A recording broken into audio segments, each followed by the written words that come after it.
우리가 지난주에 세례의 의미에 대해서 함께 나누었는데요.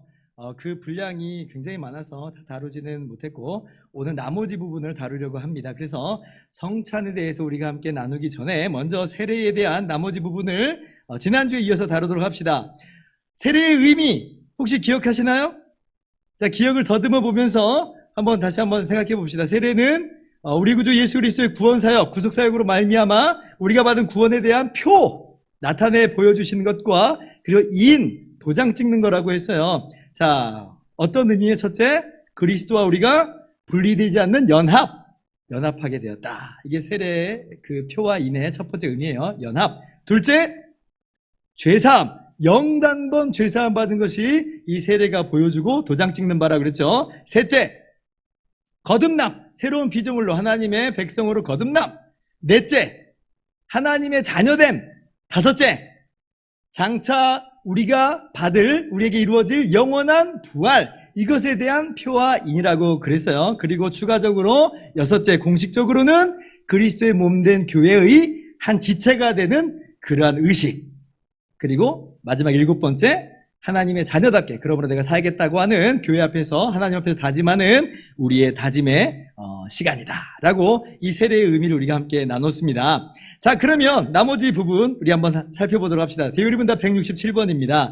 우리는 우리의 세례를 어떻게 증진시키는가? 답이 기니까요 조금 나누어서 보겠습니다. 첫 번째 문장, 두 번째 문장까지만 볼 거예요. 자, 같이 읽어볼까요? 시작. 우리의 세례를 증진시키는 일은 필요한 일임에도 불구하고 소홀히 하고 있다. 그 일은 우리가 평생을 두고 실천해야 하는데 특히 우리가 시험을 받을 때 다음에 세례식에 참여할 때 그래야 하는 것이다. 자, 먼저 여기까지만 읽읍시다. 먼저 이 질문의 의도를 알게 되면 우리가 이 문답이 왜 나왔는지를 알 수가 있어요. 세례는 일평생 한 번만 받아요. 자, 그런데 그렇게 세례를 받고 나니까 그냥 세례 받음을 잊어버리고 살아간단 말이죠. 혹은 종교적 의식 수준으로 그냥 전락해버리는 그런 모양새까지도 나온다는 거예요. 대유리분답은 바로 그것을 소홀히 여긴다라고 하는 것이고, 따라서 그렇게 하지 말고 한 번 받은 세례를 증진시켜라 그렇게 가르치고 있어요. 예를 들어서 한번 제가 쉽게 더 설명을 해보겠습니다. 자, 남녀가 서로 만나서 결혼을 하여 부부의 연을 맺었습니다. 남남이던 사람들이 이제 한 몸을 이루었고 소위 무촌이 됐어요. 그래서 결혼은요, 우리가 그리스도와 한 몸을 이룬 것에 대한 귀한 실제 예가 돼요. 자, 결혼할 때 우리가 결혼식을 하잖아요. 이를테면 그것을 세례식이라고 이제 보면 되는 겁니다. 자, 그러면 한번 그렇게 결혼식을 하고 부부가 되어서 끝인가요? 그렇지 않죠. 오히려 결혼식이 출발이 되고 시작이 되어서 그 결혼이 점점 더 깊어지고 또 매 결혼식 날이 되면 우리가 결혼기념일이라고 또 기념하면서 그렇게 챙기잖아요. 그렇게 기념하면서 부부간의 정이 점점 더 깊어져 가는 것이 우리들의 모습입니다. 세례도 그런 거예요. 우리가 결혼식을 반복해서 또 할 필요는 없어요. 결혼식 세례식 한 번 하는 것처럼 세례식을 반복해서 할 필요가 없어요. 결혼식도 그러잖아요. 세례식도 그래서 또 하지 않아요. 그러나 결혼기념일과도 같이 우리가 한 번 받은 세례를 항상 기억하고 기념하고 발전시켜 나갈 수는 있어요. 자, 그런데 보세요. 어떤 사람들이 결혼식하고 나서 더 깊은 사랑을 나누는 게 아니라 오히려 부부간에서 소홀해진 사람들이 있어요. 결혼식은 이제 시작하는 것이고 출발하는 것인데 그것을 마치 완성으로 알고 배우자에게 소홀해져요. 그래서 부부간에 막 갈등이 일어나기도 한다 그러죠. 세례도 그렇게 여기는 사람들이 있습니다. 그게 시작이고 출발인데 나 구원받았으니까 이제 좀 내가 계획했던 것 이제 좀 하면서 살아야겠어.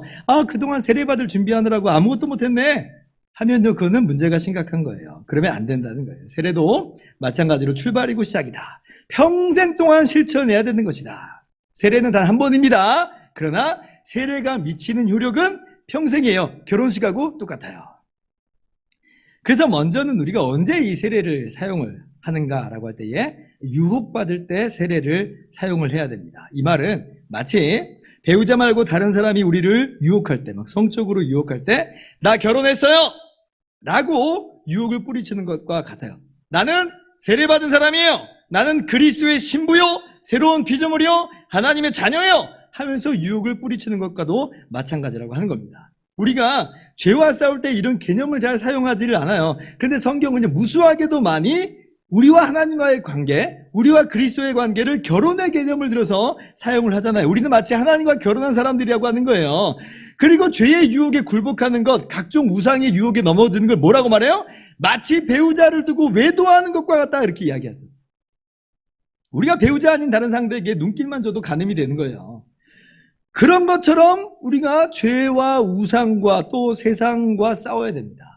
우리가 세상에 눈길을 주는 것, 그거 간음, 영적인 간음. 그때마다 우리는 뭐라고 말해야 돼요? 나는 세례받은 사람입니다.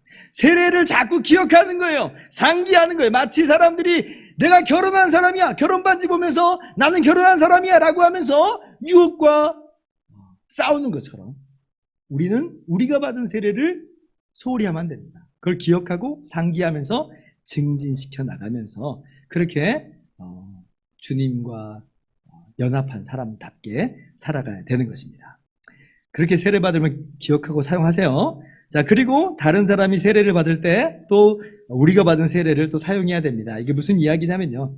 자, 세례는 공적인 의식이기 때문에 교회의 의식이에요. 그래서 그 사람만의 의식이 아니라 우리 공동체의 의식이라고 했습니다. 우리 가족이 됨이요, 우리의 지체가 됨, 한 몸이 됨을 이야기하는 것이라 분명하게 말씀드렸어요. 그런데 나 개인적인 측면에서도 의미가 있어요. 우리 기도 결혼식 보세요. 축하하러 간 거예요. 그런데 그 결혼식을 통해서 여러분도 어떨지 모르겠는데 저는요, 저희 결혼식을 항상 떠올려요. 아니 이게 내가 떠올려야지 하는 게 아니라 내가 결혼했던 그 시간이 항상 그냥 떠올라요. 아, 나도 결혼했지. 나도 저렇게 결혼했었어. 결혼식 주례 말씀을 통해서 다시 한번 저를 돌아보게 돼요. 내가 잘하고 있는가? 한번 돌아보게 된단 말이에요. 그리고 다짐합니다. 배우자를 더 사랑하자. 여러분, 다른 사람의 세례식을 통해서 우리 개인적으로 그런 유익들이 있어요. 교회적인 측면에서 우리가 한 몸 되는 그런 의미가 분명하게 있지만 나 개인적으로도 그 사람의 세례를 보면서 나도 저 사람과 같이 저렇게 세례를 받았었어. 근데 나 지금 어떻게 살고 있어? 라고 스스로를 돌아보게 되는 거죠. 그리고 다시 한번 정돈하게 됩니다. 그런 의미에서 세례를 소홀하게 사용하지 않고 우리는 적극적으로 사용해야 된다라고 하는 것이에요. 그래서 세례 받음을 한 번 지나간 일로 그냥 끝내면 안 됩니다. 세례는 한 번이지만 그 평생 영향을 미치게 되어 있다. 유혹받을 때 세례를 사용하시고 다른 사람이 세례 받을 때 또 그 세례의 의미를 다시 한번 적극적으로 떠올리면서 여러분 세례를 더욱더 증진시켜 나가시기를 바랍니다. 자, 그러면 이 두 경우에 어떻게 세례를 사용하라는 말인가? 어떻게 증진시키라는 것인가? 자, 다음 단락을 한번 우리가 읽어봅시다. 좀 길어요. 다 한 다름에 한번 다 같이 읽어봅시다. 자, 시작. 우리는 세례의 본질과 그리스도께서 세례를 제정하신 목적과 세례가 의미하고 표상하는 특권과 유익에 대하여 그리고 세례받을 때 우리가 한 엄숙한 서약에 대하여 진지하게 생각하고 감사해야 한다. 우리가 죄로 더럽혀졌다는 사실을 깨달으며 우리 삶이 세례가 주는 은혜와 우리가 한 약속에 미치지 못하며 오히려 반대로 행하고 있음을 생각하고 겸손해야 한다. 그리고 우리는 더 성장하여 죄사함을 받음에 대한 확신과 성례로 우리에게 확약해 주시는 모든 다른 축복에 대한 확신을 가지도록 살아가야 한다. 받은 세례를 받았으므로 그분의 죽으심과 살으심에서 힘을 얻어 죄에 대하여는 죽고 은혜에 대하여는 사는 삶을 살아야 한다. 그리고 세례를 받음으로 그리스도의 이름을 띠게 된 그리스도인으로서 믿음으로 살면서 거룩하고 의로운 대화를 나누도록 애써야 하며 같은 영으로 한 몸에 연합하게 하는 세례를 받았으므로 형제를 사랑하며 걸어가야 한다. 이것이 세례를 증진시키는 구체적인 모습이라고 하는 거예요. 굉장히 길게 기록되어 있지만 간단하게 정리하자면 첫째, 어떻게 사용하는 거냐면 감사하는 겁니다. 세례의 의미를 다시 한번 항상 기억하고 떠올리면서 내가 그렇게 구원받았음을 감사하는 거예요. 우리가 세례의 의미를 살펴봤잖아요. 둘째, 회개하고 겸손하는 겁니다. 근데 이제 그렇게 은혜에 우리가 놓이게 됐는데 그 세례받은 후에 우리가 그렇게 살지 못했음을 항상 깨달으면서 회개하고 겸손하게 행하는 것, 이것이 세례를 적극적으로 사용하는 것이고, 세 번째, 이제 그럼에도 불구하고 확신하는 거예요. 이것이 무슨 말이냐면 우리가 많이 그렇게 죄 가운데 넘어진단 말이에요. 그러나 하나님께서 이 죄인 버리시지 않고 여전히 받아주시는 것, 여전히 우리가 하나님과 그리스도와 하나가 된 것을 이 세례를 통해서 다시 한번 확인하게 되잖아요. 그래서 확신하고 다시 한번 감사하게 됩니다. 이것이 세례를 적극적으로 사용하는 거예요. 넷째, 다짐하는 겁니다. 이 은혜를 입어서 주님과 연합하여서 동행하면서 살겠다. 죄되면서 죽고 주님을 닮으면서 살겠다. 그리고 나아가서 한 교회요, 한 몸이 된 형제를 사랑하면서 살겠다. 이렇게 우리가 세례를 적극적으로 사용하면서 증진시키면서 살아가는 것이다. 라고 하는 것입니다. 그래서 쉽게 생각하면 결혼식 생각하면 딱 맞아요. 결혼식을 생각하면 딱 맞아요. 여러분 세례 받음을 잊지 마십시다. 소홀히 여기지 마십시다. 적극적으로 사용하면서 사시기를 바랍니다. 자, 그러면 이렇게 이제 세례를 마쳤고 성례 두 번째 성찬에 대해서 살펴보도록 하겠습니다. 168번 문답입니다. 성찬은 무엇인가? 답을 한번 여러분 같이 읽어볼까요? 시작. 주의 성찬은 예수 그리스도께서 제정하신 대로 떡과 포도주를 주고받을 때 그리스도의 죽으심을 나타내 보여주는 새 언약의 성례이다. 성찬을 존중하면서 받는 이들은 주의 몸과 피를 먹고 마셔 영적인 영향을 공급받고 은혜 가운데 성장하며 그리스도와 연합하고 교제하게 됨을 확인하는 것이다. 하나님께 대한 감사와 서약뿐 아니라 신비한 한 몸의 직분에서 다른 성도들과 나누는 사랑과 교제를 확증하고 새롭게 하는 것이다. 네, 주님께서 성례, 오직 세례와 성찬만을 제정하셨습니다. 우리가 그래서 이제 매월 첫째 주마다 이렇게 주님께서 제정하신 대로 떡과 포도주를 나누는 것으로 성찬 예식을 진행을 하고 있습니다. 자, 그러면 이러한 성찬의 의미가 무엇인가를 함께 살펴봅니다. 성찬이 먼저 지칭하는 본질이 뭔지를 분명하게 알아야 돼요. 성찬은 무엇을 가리키냐면 그 무엇보다도 우리 주님의 십자가 대속의 죽으심, 이걸 이제 가르칩니다.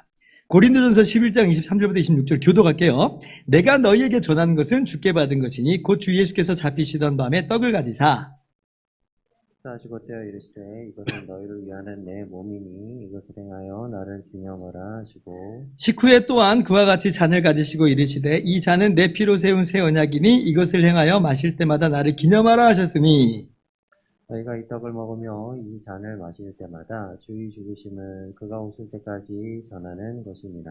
네, 우리가 성찬식 때마다 함께 읽는 말씀인데요. 자, 떡은 뭘 가르치냐면 주님께서 우리를 위해서 십자가에서 찢으신 몸이다. 잔은 뭘 가르쳐요? 주님께서 십자가에서 흘리신 이제 피다 그래요. 주님께서 우리를 위해서 대신 죽으신 죽으심을 가르치는 거예요. 26절에도 보면 주의 죽으심을 이렇게 얘기해요. 주의 죽으심을. 그래서 성찬이 가리키고 있는 바는 뭐냐면 예수님의 대속적 죽음이다. 마태복음에도 분명하게 기록이 되어 있죠. 마태복음 26장 28절 보면 이것은 죄사함을 얻게 하려고 많은 사람을 위하여 흘리는 바 나의 피 곧 언약의 피니라. 죄사함의 피다 그렇게 말씀하잖아요. 그래서 주님의 성찬이 가리키고 있는 바는 주님의 대속적 죽음입니다. 그래서 성찬에 참여하면서 이러한 주님의 대속의 의미를 발견하지 못하고 성찬에 참여한다는 것은 있을 수가 없는 거예요. 단순히 주님의 무슨 희생, 모범, 용기 이 정도의 의미만 아니라는 거예요. 물론 그것들이 담겨져 있지만 마치 그것이 성찬의 본질인 것인 것 마냥 혹은 대속 빼고 그것만을 이야기한다면 이건 잘못된 태도예요. 우리는 분명히 알아야 됩니다. 그 모든 의미가 덧붙여서 더하여 있지만 본질적 의미는 꼭 기억해야 돼요. 나를 위한 주님의 대속적 죽음을 우리는 이 성찬을 통해서 기념하고 그 은혜를 누리는 것이구나 라고 하는 것입니다. 자, 그렇다면 이러한 성찬의 본질을 생각해 볼 때 성찬이 갖는 의미가 무엇인가라고 하는 거예요. 자, 첫째로 성찬이 의미하는 바는 뭐냐면 우리가 오직 그리스도께로부터 영적인 영향을 공급받는 것이다. 이것을 성찬이 표와 인으로서 보여주고 도장을 찍는 거예요. 아까 제가 이 세례식은 결혼식과 비유해서 말씀을 드렸는데 성찬은 마치 비유해보자면 우리가 매일 갖는 식사와 비유해서 말씀을 드릴 수가 있습니다. 우리가 식사 시간을 통해서 우리의 육적인 영향을 공급받게 되잖아요. 마찬가지라는 거예요. 우리는 예수 그리스도로 인해 영적인 영향을 공급받아 성장하는 것입니다.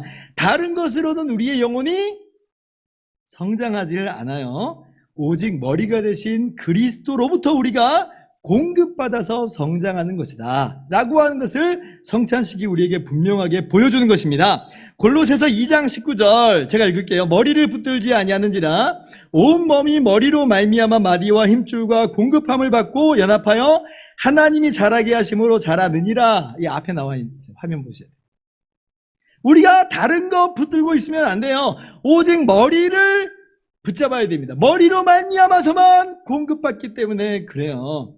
성찬은 우리가 오직 예수 그리스도를 통해서만 영적인 양식을 공급받는다고 하는 것을 분명하게 보여주는 겁니다. 어떻게 우리가 양식을 공급받고 어디서 우리가 영양을 공급받는가? 우리의 영혼은 오직 예수 그리스도만으로만 공급받는 겁니다.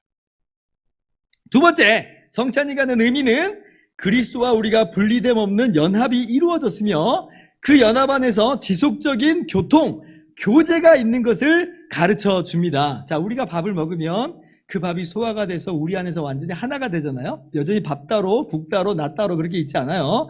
완전한 연합, 완전한 교통이 이 안에 있게 되는 거예요. 마치 그런 것과 같이 주님과 우리가 무슨 따로 국밥처럼 붙어 있는 게 아니에요. 마치 주님께서 우리 옆에 계시는 조언자 정도로만 우리 가운데 일하시는 게 아니라 참으로 신비로운 하나됨이 있어요.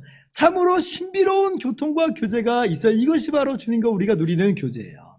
그렇다고 마치 이것을 무슨 혼합으로 이해하지는 마세요. 예수님은 예수님이고 우리는 우리죠. 분명히 예수님과 우리는 구별되지만 상호 간에 신비한 연합이 있는 것을 제가 말씀드리고자 하는 거예요. 우리가 성찬을 통해서 그렇게 주님과 신비한 연합을 이루었고 그렇게 친밀한 분리됨 없는 교제를 누리고 있음을 깨닫는 것, 이것이 바로 성찬이 우리에게 가르쳐주는 두 번째 의미입니다. 세 번째, 성찬이 갖는 의미는 그러므로 하나님께 다시금 감사하면서 그리스도와 하나 된 삶을 다짐하는 거예요. 자, 고린도전서 10장 21절 같이 읽어볼까요? 시작. 너희가 주의 잔과 귀신의 잔을 겸하여 마시지 못하고 주의 식탁과 귀신의 식탁에 겸하여 참여하지 못하리라. 바울 사도가 고린도전서 10장과 11장에 길게 성찬에 대해서 이야기를 하는데 무엇하고 같이 관련지어서 이야기하냐면 우상 숭배하는 일을 피하라는 그 내용과 병행하면서 말씀을 합니다. 세상과 구별된 죄와 분리된 삶을 요구하는 거예요. 성찬에 참여하는 자가 다짐해야 하는 내용이 있다는 거예요. 뭐예요?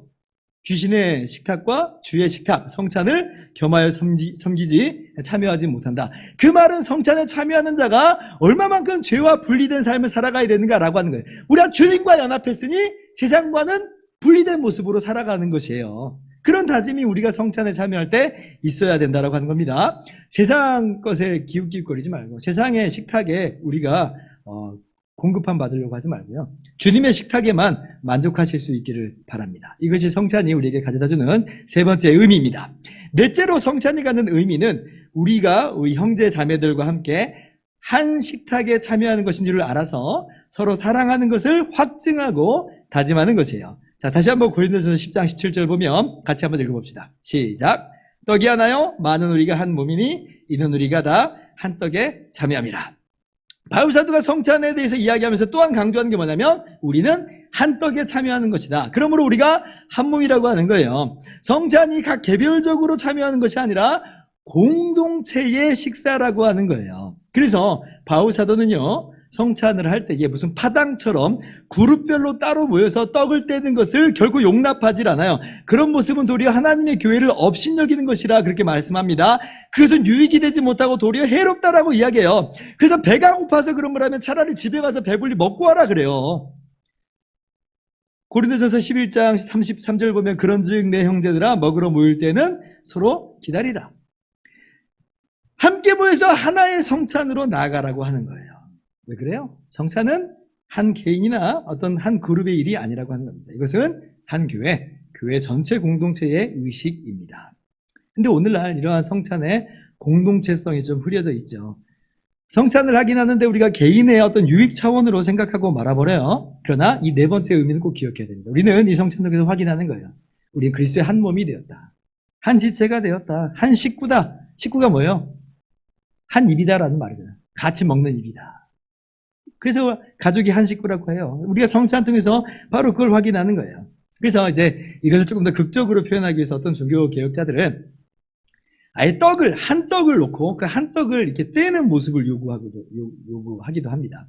우리는 이제 한 떡이지만 편의상 칼로 좀 미리 좀 나눠 놓습니다. 그런데 이제 종교 개혁자들은 우리가 한 떡에 참여하는 걸 강조하고자 또 보여주고자 한 덩어리 떡에서 떼는 것으로 그렇게 성찬을 진행하기를 이제 이야기하기도 해요. 어차피 성찬이 눈에 보이는 말씀으로 제정하신 거기 때문에 그런 모습으로까지 보여주는 것이 의미 있다라고 하는 거죠. 그래서 우리 예배 모범도 보면, 우리 교단의 예배 모범도 보면, 동시에 먹으라 그래요. 동시에 먹으라. 그러니까 한 떡을 떼는 것은 이야기하지 않는데, 동시에 먹으라 그렇게 이야기합니다. 왜냐하면 공동체성을 그만큼 이제 강조해서 보여주기 위해서 그런 거예요. 물론 이미 한 자리에서 함께 성찬을 하는 것 자체가 한 떡에 참여하는 겁니다. 바울 사도가 이야기하는 바도 이제 그걸 이야기하는 거니까. 한 자리에서 한 모습으로 성찬에 참여하는 것을 이렇게 이야기하니까. 근데 이제 그러한 모습까지도 같이 보여주면 우리가 더욱더 하나됨을, 공동체성을 우리가 발견할 수 있지 않겠느냐라고 하는 거예요. 그래서 우리 교회도 이번 달부터는 가급적 미리 구별해 놓지 않고, 칼로 완전히 구별해 놓지 않고, 한 덩어리 떡에서 가급적 떼는 모습으로 해보려고 합니다. 그래서 그런 모습을 통해서 우리가 한 떡에 참여하는 한 몸이고 한 식구임을 분명하게 확인할 수 있기를 바라고, 그렇게 우리의 그 공동체성을 증진시킬 수 있기를 바랍니다. 마지막 5번째로 성찬이 갖는 의미는 재림에 대한 소망과 복음의 선포를 담고 있습니다. 고린도전서 11장 26절 말씀입니다. 한번 같이 읽어볼까요? 시작. 너희가 이 떡을 먹으며 이 잔을 마실 때마다 주의 죽으심을 그가 오실 때까지 전하는 것이니라. 우리 대우리 문답은 이 부분은 다루지 않고 있는데, 제가 볼 때는 이 부분도 함께 추가해서 다루는 게 올바르다 할 수 있어요. 성찬을 하라고 말씀하시면서 주의 죽으심을 그가 오실 때까지 전하는 것이니라 그랬잖아요. 단순히 그래서 이 말을 주님 다시 오시는 그날까지 계속해라 이런 뜻만으로 이제 보지 말고, 주님의 다시 오심을 대망하는 그런 의미를 담고 있고, 그날까지 우리의 믿음을 지켜나가자 하는 것이 담겨 있고, 나가서 담대하게 주님의 죽으심을 증거하자 라는 것을 이 성찬을 통해서 우리가 날마다 새롭게 하고 확인하자라고 하는 것이에요. 이것이 바로 성찬이 갖는 5번째 의미다라고 하는 것입니다. 자, 기억해 볼까요? 성찬의 의미, 주님의 대속적 죽음이 본질이라고 했어요. 그 뜻이에요. 그 의미 5가지 기억나는 대로 한번 얘기해 봅시다. 첫째, 먼저는 오직 그리스도에게만 우리가 공급받는 것을 성찬 통해서 보여주시는 거죠. 둘째, 주님과 분리됨 없는 연합. 그렇죠? 신비한 그 연합과 교제. 자, 셋째, 그러므로 우리가 분리됨 없는, 세상과는 분리된 삶을 다짐하는 거예요. 그렇죠? 네 번째, 우리가 영적으로 한 몸, 한 공동체 이루고 있다는 걸 기억하고 사랑하는 것. 다섯째, 주님의 다시 오심을 대망하고 믿음을 지키며 주님의 복음을 증거하는 것을 성찬을 통해서 날마다 우리가 기억하고 확인하고 다짐하는 시간이다 라고 하는 것입니다. 이것이 바로 성찬의 의미예요. 여러분, 성찬식 할 때마다 이런 의미를 항상 마음 가운데 새기세요. 네, 감사합니다. 자, 그럼 169번 문답을 보도록 하겠습니다. 그럼 성찬을 어떻게 진행해야 되는 것일까 하는 건데요. 169번, 그리스도께서는 주의 성찬을 행하는 성례에서 떡과 포도주를 어떻게 주고받도록 제정하셨는가? 자, 답을 한번 여러분 읽어봅시다. 시작. 그리스도께서는 당신의 말씀을 시중드는 사역자가 성찬을 준비할 때 떡과 포도주를 일상 사용할 때와는 달리 구별하여 두고 제정의 말씀을 하고 감사와 기도를 드리고는 떡을 취하여 떼고 떡과 포도주를 참여자에게 줌으로써 그리스도께서 그들을 위하여 몸을 지키시고 내어주시며 피를 흘리신 사실을 기념하는 것이다. 자, 말씀의 사역자가 이런 순서로 행하라고 하는 것인데요. 자, 먼저 성찬식 전에 떡과 포도주를 구별하여 두고, 두 번째 성찬식 때 주님께서 말씀하신 성찬 제정의 말씀을 하고, 셋째 축사하라, 그러니까 감사기도를 드려라. 자, 그리고는 넷째 떡을 떼고, 다섯째 떡과 포도주를 참여자에게 나눠주라. 이게 이제 말씀 사역자에게 이제 이야기하는 거예요. 주님께서 최후의 만찬 상에서 행하신 모습을 그대로 따라하라는 거죠. 주님께서 그렇게 하라고 명하셨으니 우리가 우리 마음대로 수정하거나 변형할 권리는 없다라고 하는 거예요. 주님께서 하라 하신 대로 우리는 이렇게 진행을 하는 겁니다. 우리가 항상 해오는 거니까 여러분도 어렵지 않게 기억하실 수 있습니다. 그럼 목사님, 이 떡을 다 먹고 그 다음에 잔을 마시는 겁니까? 또 어떤 교회 보니까 떡과 잔을 막 동시에 먹기도 하는데요. 이렇게 이제 우리 가운데 좀 궁금함이 있을 수 있는데, 그것 가지고 구태여 논쟁할 일은 아닌 것 같아요. 이게 무슨 어떤 세세한 규칙을 만들고자 하는 게 아니라 큰 틀에서 주님께서 행하시는 일을 하면 될 일이다라고 하는 것이라 저는 그렇게 생각을 합니다. 우리 교회는 떡을 먼저 다 먹고 그 다음에 식후에 잔을 마시죠. 굳이 따져보자면 그게 더 올바르다고 보긴 해요. 그런데 이제 지금은 우리가 동역자들이 제가 있으니까 함께 나눌 수 있어서 이렇게 하는 건데요. 우리 교회도 초기에 저 혼자 이제 집례할 때는 이제 그렇게 하기가 어려우니까 교우들에게 다 함께 앞으로 나오게 해서 떡과 잔을 이제 같이 이제 먹고 마시게끔 했죠. 아마 여러분도 기억하시는 분이 있을 거예요. 여건에 따라서 그렇게 한 것입니다. 근데 뭐 뭐가 더 옳으냐 따질 일까지는 아니다 이렇게 생각을 합니다. 오히려 제가 볼 때 더 중요한 건 뭐냐면 성찬을 할 때는 말씀과 함께 성찬을 진행하는 게 더 중요하다. 이것이 제가 더 중요하게 여기는 바입니다. 성찬 제정의 말씀을 제가 말씀드리는 것뿐만 아니라 성찬의 의미를 다시 한번 기억하게 하는 말씀이 이 성찬과 더불어서 선포되는 것이 중요하다고 하는 거예요. 왜냐하면 성찬 이 자체가 효력이 있는 게 아니라 말씀에 눈에 보이는 확증이잖아요. 성찬은. 그래서 성찬을 대할 때에 말씀이 함께 들어가는 게 좋아요. 그렇지 않으면 이 성찬이 무슨 의미인지도 모르고 즉 분별하지 못하고 막 먹게 된다는 말이에요. 혹은 성찬이 그래서 미신화될 가능성도 있기 때문에 성찬을 대할 때는 항상 그 의미를 밝히는 말씀이 함께 가야지, 그래야지 성찬을 우리가 분명하게 분별하고 그렇게 성찬을 대할 수가 있다. 그래서 말씀과 더불어서 성찬을 대하는 것이 더 중요하다. 저는 그렇게 생각을 합니다.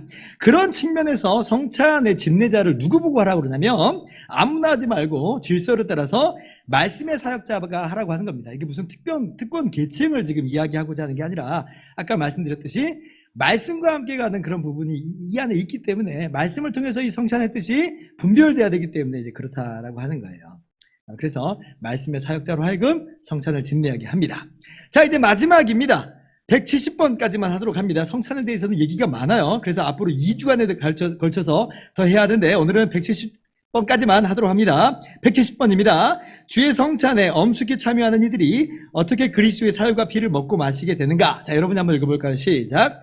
그리스도의 몸과 피가 성찬의 떡과 포도주 안에 또는 떡과 포도주와 함께 또는 그 아래 육체로나 육적으로 임재하는 것은 아니다. 그러나 믿음으로 받는 자에게 영적으로 임재한다.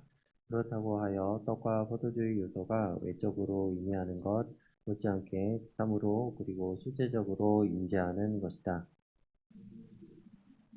그리스도의 몸과 피를 먹고 마시되 육적으로가 아니고 영적으로 먹고 마시는 것이다. 그러나 참내자가 믿음으로 받고 그리스도의 십자가의 죽으심과 그의 죽으심이 주는 모든 유익을 자신들에게 적용하는 한 참으로 그리고 실제적으로 그리스도의 몸과 피를 먹고 마시는 것이다. 아까 이제 169번은 집례자에 대해서 지금 어떻게 진행할까 이제 그걸 가르쳐 줬다면 170번은 그러면 참여하는 사람들은 어떻게 참여하는 것에 대해서 지금 이야기를 하고 있는 거예요.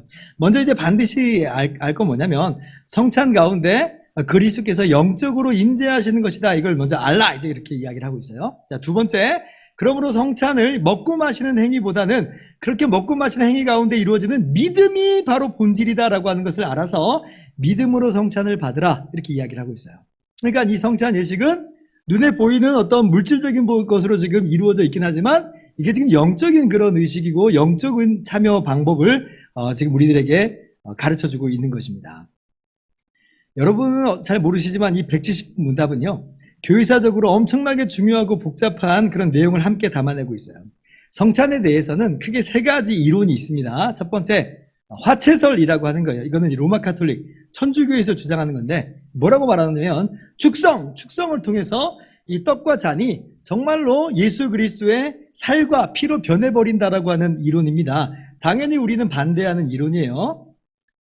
둘째, 공제설이라고 있어요. 자, 이거는 루터교에서 하는 말인데 루터교도 마찬가지로 화채설은 배격합니다. 그런데 이제 뭐라고 말하냐면 떡 안에 떡과 함께 떡 밑에 그리스도의 인성이 그리스도의 몸이 공급되는 것이다 이렇게 말해요. 그래서 공제예요. 공제. 같이 존재한다 이 말입니다. 떡은 여전히 떡이나 떡 안에 떡과 함께 떡 밑에 그리스도의 몸이 실제로 장소적으로 임한다라고 하는 거예요. 이게 두 번째 이론입니다. 세 번째, 영적 임재설이에요. 이게 우리 개혁교회 장로교가 이제 말하는 겁니다. 뭐냐면요. 떡은 떡이고 잔은 잔이에요. 떡과 잔은 오직 그리스도의 몸과 피를 상징하는 것뿐이에요. 그러나 이 성찬 가운데 그리스도께서 영적으로 임재하신다라고 하는 거예요. 그래서 우리는 공제설하고 좀 달라요. 우리가 왜 주님이 육체적으로 인성으로 임하신다라고 하는 말을 하지 않냐면 인성의 특징은 공간의 제약 아래 있다는 거예요. 공간의 제약 아래 있어요. 물론 주님께서 부활하신 후에 이 닫힌 문을 통과해서 오시기도 했지만 그렇다고 해서 그 몸이 어느 곳에서나 동시에 편재, 무소부재하는 그러한 속성을 가지고 있다, 그렇게 우리는 가르치지 않아요.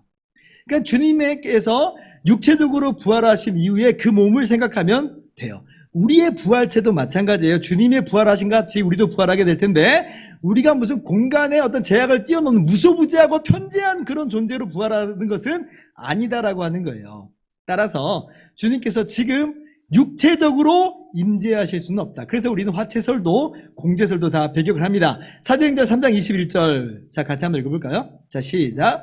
하나님이 영원 전부터 거룩한 선지자들의 입을 통하여 말씀하신 바 만물을 회복하실 때까지는 하늘이 마땅히 그를 받아두리라. 자, 부활하신 주님께서는 승천하셔서 하늘 보좌에 계신 거예요. 그 인성에 있어서 하늘 보좌에 계신 겁니다. 물론 제2위 하나님으로서 신성으로서는 어느 곳에나 계시지만 인성이 여기에 있다라고 해버리면 안 된다라고 하는 거예요. 이게 이제 종교 개혁 당시의 논쟁이었습니다.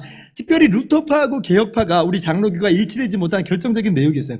둘 다 화채설을 배격하는 것은 똑같은데 그렇다고 상대방의 이론을 받아들이지도 못하는 거예요. 왜냐하면 이게 성찬에 대한 내용이 아니라 그리스도의 속성, 부활하신 그리스도의 속성까지도 지금 이야기하는 것으로 확장되어서 나가버리잖아요. 그래서 이 내용이 만만하지 않았다는 거예요. 방대한 내용이 담겨 있어요. 기독론이 담겨 있어요. 그래서 둘이서 경론이 벌어졌지만 일치를 보지는 못했습니다. 우리가 뭐 그 내용까지 다 일일이 세세하게 다 다뤄보지는 않겠습니다만은 그저 우리가 이제 방금 설명한 대로, 제가 방금 설명한 대로 그리스도께서 영적으로 임재하시는 것이구나, 우리는 그것을 지금 이야기하고 있구나, 그렇게만 아시면 됩니다. 따라서 먹고 마시는 행위가 중요한 것이 아니고 영적으로 임재하는 것이므로 우리는 영적인 행위가 중요해요. 그러니까 먹고 마시는 그 행위를 통해서 우리는 믿음으로 주님을 먹고 마시는 거예요. 믿음으로. 그게 믿음이에요. 우리는 믿음으로 실제 임재하시는 예수 그리스도, 그러나 영적으로 임재하시는 예수 그리스도를 먹고 마신다. 이 말은 다시 한번 설명하자면 그리스도의 십자가 공로만을 의지합니다. 이게 믿음이에요. 그렇게 주님을 먹고 마시는 거예요. 그렇게 우리는 성찬의 유익을 누린다라고 하는 거예요. 그래서 이 영적 임재설의 이 개념이 조금 어렵다고 여겨지는 것이 좀 사실입니다. 그런데 여러분 그렇다고 이렇게 오해하지는 마세요. 우리는 그럼 단순히 기념하는 겁니까? 아니에요. 기념하고는 달라요. 기념하는 거는 우리 개혁파에서 말하는 영적 임재설하고는 전혀 다른 얘기예요. 루터파나 우리는 똑같이 믿음으로 실제 임재하시는 그리스도를 먹고 마시는 거예요. 다만 육체적으로 그리스도께서 임재하시는 것은 아니다라고 우리는 그렇게 이야기하는 거예요. 그러니까 그럼 목사님 도대체 영적으로 임재하는 게 지금 뭡니까? 설명을 좀 해주세요. 어렵네요 라고 이제 여러분 물어보실 수 있잖아요. 자, 그래서 제가 설명을 할게요. 전혀 사실은 어렵지 않아요. 이게 뭐냐면요, 그리스도의 영적인 임재는, 잘 들으세요, 성령의 임재하심을 말하며 성령의 임재하심으로 말미암아 우리가 얻어 누리게 된 바 그리스도와의 완전한 연합을 의미하는 거예요. 다시 한번, 그리스도의 영적 임재라고 하는 것은 성령의 임재를 말하고 그 성령의 임재하심으로 말미암아 우리가 주님과 접붙임되어서 주님과 하나가 된 것, 주님과 연합하게 된 것을 의미하는 겁니다. 자, 보세요. 그리스도께서 우리와 영원히 함께 하신다. 우리가 말씀을 통해서 배웠어요. 그죠? 그것이 무슨 의미예요? 어떻게 예수님이 우리와 함께 하신다는 거예요? 우리는 이렇게 이해를 해야 됩니다. 성령께서 우리와 함께 하심으로, 그렇게 그 성령께서 우리를 부활하신 주님께 접붙이심으로 주님께서 우리와 실제적으로 함께 동행하시는 거예요. 그래서 주님이 정말 우리와 함께 하세요. 내가 세상 끝날까지 너희와 항상 함께 하신다는 말은 정말이에요. 성령의 역사로 말미암아 부활하신 주님께서 우리와 영원히 함께 하세요. 그런 의미에서 우리는 이미 하늘에 앉혀졌다라고 성경이 말하고 있어요. 에베소서 2장 5절 6절 보면 허물로 죽은 우리를 그리스도와 함께 살리셨고 또 함께 일으키사 그리스도 예수 안에서 함께 하늘에 앉히시니, 그랬죠? 우리가 지금 주님과 함께 살아나서 어디에 있는 거냐면 함께 하늘에 앉아 있는 거예요. 부활하신 주님과 우리 함께 있는 겁니다. 우리는 비록 이 발은 땅에 딛고 있지만 어디서 산 사람들이냐면 하늘에서 살아간 사람들이에요. 이게 주님께서 우리와 함께 하시는 그 의미입니다. 우리는 천국을 살고 있는 거예요. 하나님 나라를 살고 있는 거예요. 이 개념이 정말 너무너무나 중요해요. 자, 성찬을 참여할 때 마찬가지 방식입니다. 우리가 믿음으로 성찬을 참여할 때 성령의 역사로 말미암아 우리가 하늘 보좌에 앉으신 부활하신 그리스도와 즉 하나됨을 누리고 있는 거예요. 우리가 하늘로 올려진 것을 그 성찬 통해서 확인하게 되는 겁니다. 그래서 그림을 그려보자면 주님께서 이곳에 임재하는 그림보다는 더 가깝게 어떻게 그리면 되냐면 우리가 성령으로 말미암아 하늘로 올려져 간 그 그림을 생각하세요. 우리는 그리스도와 함께 그곳에 함께 있는 것이고 거기서 부활하신 주님을 먹고 마시는 거예요. 이해하시겠어요? 감사합니다. 그러니 우리도 실제로 주님을 먹고 마시는 거예요. 단순히 기념 아니에요. 실제 임재하시는 주님을 먹고 마시는데 우리는 부활하신 주님을 바로 하늘에서 먹고 마시는 거예요. 이것이 바로 영적인 임재다. 그래서 그리스도께서 땅끝까지 세상 끝날까지 우리와 함께한다는 그 개념조차도 그냥 이 땅에서 우리가 그냥 살아가는 그런 모습으로 그리지 말고 아하, 우리는 하늘에서 살아가는 사람들이구나. 우리가 주님과 함께 동행한다는 것은 우리는 하늘에서 살아가는 사람들이구나. 비록 우리 발은 땅에 이렇게 딛고 살지만 우리는 하늘의 삶을 살아간다. 그러니까 어떻게 우리가 세상과 함께 살아갈 수가 있어요? 어떻게 세상을 닮아가면서 살아갈 수 있냐는 말이에요. 그럴 수 없는 거예요. 하늘의 삶을 사시기 바랍니다. 이미 하늘의 삶을 살게 된 사람이니까 지금부터 그렇게 사세요. 그렇게 주님과 동행하면서 사시기를 바랍니다. 아무튼 제가 이렇게까지 강조해서 이야기하는 것은 우리가 실제 임재하시는 주님을 믿음으로 먹고 마시는 것이다. 이걸 강조해서 말씀드리는 거고요. 우리 대우리 문답도 무진장 강조하는 게 우리가 단순히 기념 정도로 하는 게 아니다. 떡과 잔을 상징이라고 해서 무슨 기념설처럼 대하는 게 아니라 실제 영적으로 임재하시는 그리스도를 먹고 마신다. 엄청나게 강조하고 있어요. 그래서 우리가 성찬을 대할 때 정말 그렇게 영적으로 임재하시는 주님을 먹고 마심으로 말미암아 주님과의 그 연합을 누리고 주님으로 말미암아 공급받는 그 영적인 풍성한 양식을 누림으로 말미암아 여러분의 믿음과 신앙이 더 성장하기를 바랍니다. 또 다짐하기를 바라고 교회로서 하나됨을 더 또 누리기를 원하고 주님 다시 오신 날까지 주님을 대망하면서 살아가는 저와 여러분 모두 되기를 주님의 이름으로 축원합니다.